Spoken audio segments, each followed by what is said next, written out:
Kenwood Sports back with another video for y'all. I gotta do a recap on this Tennessee, this Tennessee at LSU. It was a horrible game for LSU, man. I hated to see that loss, 40-13 Saturday in Death Valley, in Tiger Stadium. Now you usually don't see LSU go down like this at home. Two new head coaches, man. Two new head coaches, Brian Kelly at LSU and Josh Heupel over at Tennessee. Tennessee led by Hendon Hooker, the quarterback. Hendon Hooker, he was there last year also. This guy, you usually don't see a quarterback in school for five years and not be drafted if he's good enough to go. But this guy, he looked like he was damn near all world last week against LSU. He hadn't thrown an interception this year. He 10 touchdowns and no interceptions, and he made it look easy against LSU. And LSU didn't make it no easier with turning the ball over, going for it on fourth down. I believe it was 3 times LSU turned the ball over on downs. 3 times. Horrible coaching decisions. Guys out of position all the time. Chasing people down, trying to catch up because they're out of position. Terrible coaching decisions.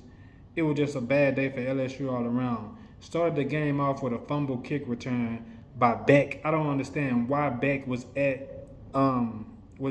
at kick returning when that's usually done by Malik Neighbors. Neighbors is the normal returner.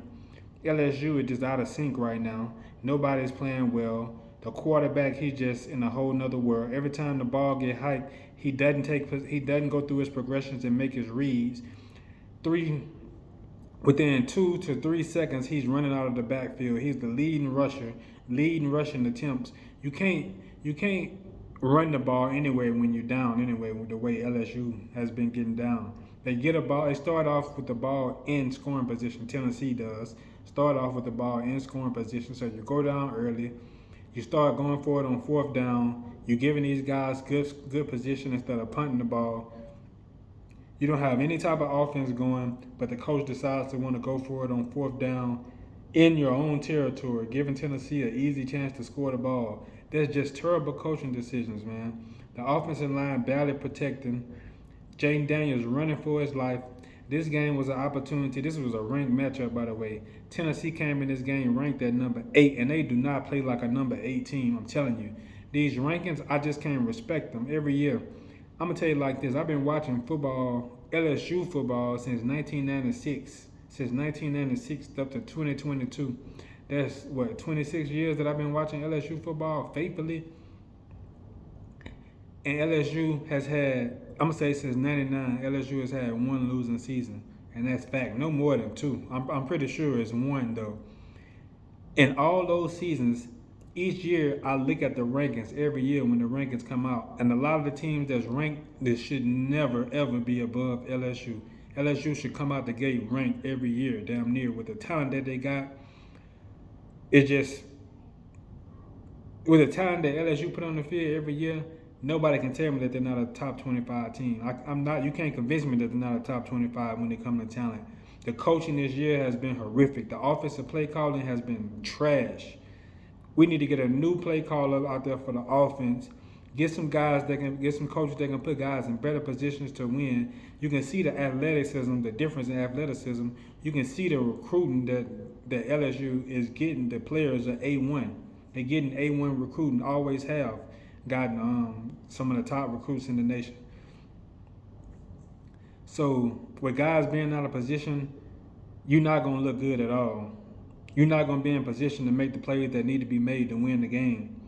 The play calling is the play calling is vanilla at best. I think we need to get another quarterback. And I like Jaden Daniels. I think he's a good person.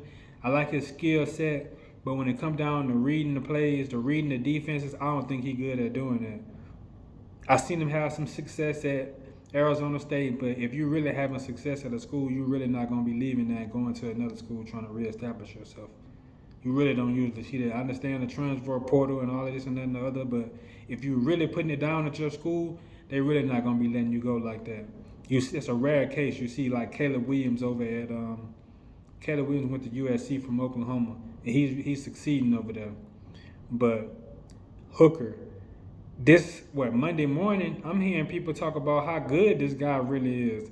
They won about the same amount. Let me see. Last year they won. I think they won like five games last year. Tennessee won 5 or 6 games. Lost 5 or 6 games. Excuse me. They lost 5 or 6 games last year, and that's not. They didn't beat no real big competition. They lost to Alabama. They lost to. I know they lost to Florida last year. They lost to Georgia last year, and that's the biggest competition that you got over there in the SEC East. You got Georgia, you got Florida. If you don't beat them two, you're not going to win the SEC East. Terrible. This was the chance for LSU, and I can say this because LSU was ranked at 25, and I say Tennessee was ranked at 8. And I was thinking to myself, this is a chance for LSU to get themselves vault up in those rankings. They can vault themselves up into those rankings to at least the top 15, but they don't deserve it. They don't play like it. Josh Heupel, I give him his credit. I take my hat off to this guy. He's been a competitive guy since he was at Oklahoma. I watched him when I was like damn near in high school. I think 2000 to 2001, 2, somewhere around there. Because Jason White came right after him, the Heisman winner, who LSU won their first championship with Nick Saban with against Oklahoma. Josh Heupel, he's a competitive guy, head coach. He kept his foot on the gas the whole day against LSU.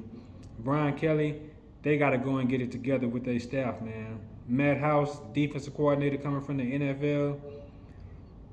The special teams coordinator, special teams has been killing LSU all year. LSU got to get it together with these special teams, man. It's not going to be, I don't see anything changing anytime soon until this play calling change, until Jaden Daniels can read defenses better, till LSU establish some type of run game. They've been winning the games that they won against. I don't think anybody that they played was good competition. Auburn is not that good. That game that LSU played Auburn, that quarterback was his second game starting. That was his second game starting.